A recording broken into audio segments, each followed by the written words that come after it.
नमस्कार, स्वागत है आपका द न्यूज पर। मैं हूं आपके साथ शेरिन। राष्ट्रीय ध्वज और पुलिस के ऊपर जानलेवा हमला करने वाले लोग और किसानों के ऊपर अब योगी सरकार का चला है डंडा। जी हां, अब 700 से ज्यादा लोगों के ऊपर दर्ज कर दी गई है एफआईआर और नामजद किसानों के अलावा तकरीबन 700 लोग हैं, जिसमें महिलाएं, पुरुष और छोटे बच्चे भीड़ और ऐसे लोग हैं जिनके ऊपर यह एक्शन जो है वो उत्तर प्रदेश की पुलिस के द्वारा लिया गया है। दरअसल देखिए, जिस तरीके से जो भीड़ नोएडा प्राधिकरण के बाहर जो है वो एकत्रित होकर जो है वो प्राधिकरण के बाहर जो है वो मुर्दाबाद के नारे लगा रहे थे, जिसके बाद इन लोगों ने जो है वो जोर जोर से नारे लगाकर अंदर घुसने की प्रयास किया और प्राधिकरण पर ताला लगाकर कब्जा करेंगे के नारे लगा रहे थे। पर इसी तरीके का उपद्रव मचाने वाले इन लोगों के ऊपर जो है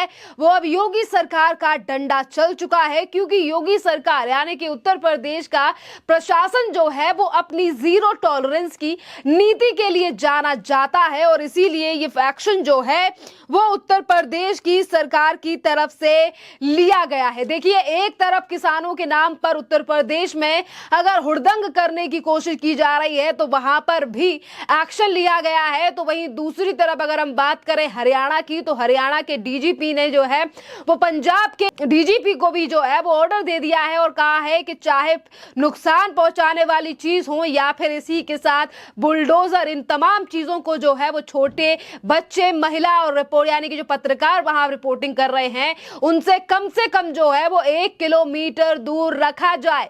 यानी कि साफ हिदायत जो है वो पंजाब के डीजीपी के लिए दे दी गई है हरियाणा के डीजीपी की तरफ से। तो वहीं दूसरी तरफ तमाम ऐसे किसान नेता हैं जो ये कह रहे हैं कि हमारी सरकार मांग माने और हमारे किसानों पर जो अत्याचार किए जा रहे हैं वो सही नहीं है। इस तरीके से लगातार मांग करने वाले लोगों को जो है अब लगातार इन पर सवाल उठ रहे हैं कि एक तरफ कह रहे हैं कि हम किसान हैं, हमारी मांगों पर जो है वो देश के प्रधानमंत्री नरेंद्र मोदी गौर करें और हमसे आकर बात करें, तो वहीं दूसरी तरफ जब लगातार सरकार ये बात कह रही है कि अगर धरना प्रदर्शन हो रहा है तो उससे जो है वो शांतिपूर्वक तरीके से करें। एक तरफ बड़े जो किसान नेता हैं वो लगातार इस बात पर जोर दे रहे हैं और कह रहे हैं कि हम तो आंदोलन शांतिपूर्ण तरीके से कर रहे हैं, पर जिस तरीके से खबरें और तस्वीरें अब उत्तर प्रदेश से सामने आ रही हैं कि यहाँ पर जो है वो यानी कि प्राधिकरण के बाहर जो अधिकारी मौजूद थे, पुलिसकर्मी जो मौजूद थे, वो लगातार ये मांग कर रही है कि शांति बनाए रखें, शांति से आप धरना प्रदर्शन कर सकते हैं।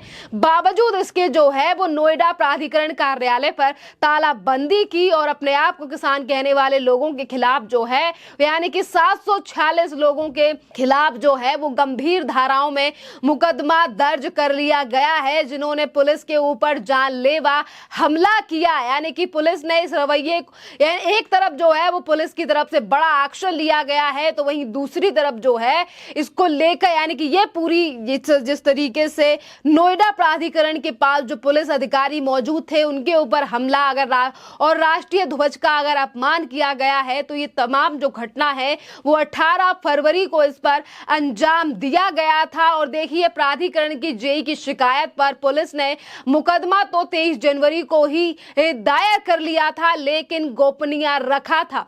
करीब 1 माह बाद अब एफआईआर सामने आई है और पुलिस ने इस रवैये से किसानों में आक्रोश है। किसानों ने जो है वो सीआईओ के साथ जो है वो हुई बैठक में इसे फर्जी मुकदमे को यानी कि वापस लेने की मांग की है। अब सवाल ये उठता है कि हमेशा हुड़दंग किया जाता है और कभी भारतीय ध्वज का अपमान किया जाता है, राष्ट्रीय ध्वज का अपमान किया जा रहा है, और अब अगर पुलिस के ऊपर हमले किए जा रहे हैं और इन तमाम चीजों को लेकर अगर मामला दर्ज कर लिया जाता है, तो इन जो लोग अपने आप को किसान नेता कहते हैं वो ये कह रहे हैं कि मामले जो हैं वो वापस ले लिए जाएं। और इसी तरीके की मांग उन लोगों की तरफ से भी उठ रही है जो कि बैठे हुए हैं शंभू बॉर्डर पर। जी हाँ, एक तरफ कहा जा रहा है कि मामला सिर्फ एमएसपी का है, पर एमएसपी के साथ साथ तमाम जो बड़ी फहरिस्त है जिस पर सरकार लगातार जो है वो विचार कर रही है, 6 से ज्यादा बैठकें हो चुकी हैं, बावजूद इसके जो है वो कभी प्रधानमंत्री नरेंद्र मोदी को धमकी दी जाती है तो फिर एक बार जो है वो खालिस्तान खालिस्तान के यानी कि खालिस्तान को लेकर जिक्र किया जाता है। और देखिए, अगर हम बात करें हरियाणा के डीजीपी को लेकर, तो हरियाणा के डीजीपी ने पंजाब के डीजीपी को साफ कह दिया है कि बुलडोजर, पोकलेन और अर्ध मूविंग उपकरणों को जो है वो जब्त करने और महिला, बच्चे, पत्रकारों को जो है वो सीमा से कम 1 किलोमीटर दूर रखने का ये आग्रह किया है। क्योंकि देखिए, छोटे बच्चे और महिलाओं को अगर इस पूरे आंदोलन के चलते चोट आती है तो उसको कहीं ना कहीं विक्टिम कार्ड बनाकर पेश किया जाएगा। ये कहा जाएगा कि देखो महिला या छोटे बच्चे के हालात कैसे हैं, पर इस जगह पर जो है वो किस तरीके से महिला और छोटे बच्चों को आगे किया जा रहा है। और इन्हीं तमाम चीजों को देखते हुए आज हरियाणा के डीजीपी ने ये सतर्कता बरती है, जिस तरीके से उन्होंने आग्रह किया है पंजाब के डीजीपी से कि वो महिलाओं को सीमा से कम 1 किलोमीटर दूर ही रखे। और जो मशीनें तैनात की गई हैं, तैनात मशीनें जो हैं वो पुलिस कर्मियों के लिए गंभीर खतरा पैदा कर सकती हैं। यदि प्रदर्शनकारी बलपूर्वक बैरिकेड हटाने का सहारा लेते हैं तो पुलिस के पास उनके खिलाफ कानूनी कार्रवाई करने के अलावा अन्य कोई विकल्प नहीं होगा। सीधे सीधे और साफ साफ शब्दों में जो है वो हरियाणा के डीजीपी ने ये तमाम बात कह दी है। और इसी के साथ अगर हम बात करें किसान नेता सरवन सिंह पंडेरा की, तो वो लगातार इस बात पर जोर दे रहे हैं कि सरकार जो है वो हमारी मांगों पर ध्यान दे। और देखिए क्या कह रहे हैं नेता सरवन सिंह पंडेरा। वो कह रहे हैं कि आप हमें मार सकते हैं लेकिन कृपया किसानों पर अत्याचार ना करें। हम प्रधानमंत्री से अनुरोध करते हैं कि वह आगे आए और कानून की घोषणा कर इस विरोध को समाप्त करें। किसानों के लिए एमएसपी की गारंटी देश ऐसी सरकार को माफ नहीं करेगा। हरियाणा के गांव में अर्धसैनिक बल तैनात है। हमारा क्या अपराध है? हमने आपको प्रधानमंत्री बनाया है। हमने कभी नहीं सोचा था कि सेनाएं हम पर इस तरीके से अत्याचार करेंगी।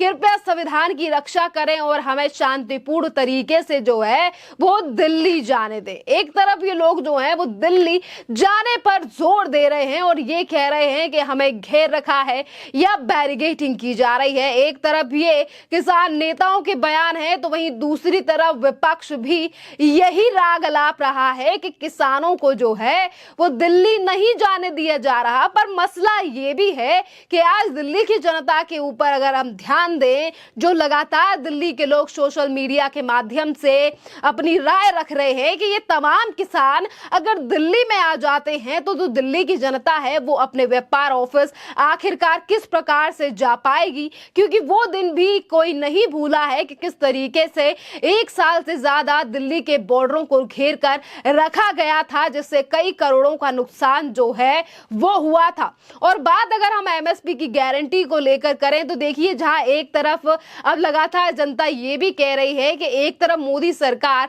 जहां 22 फसलों के ऊपर जो है वो एमएसपी की गारंटी दे रही है, तो वहीं पंजाब सरकार सिर्फ 2 फसलों पर एमएसपी दे रही है।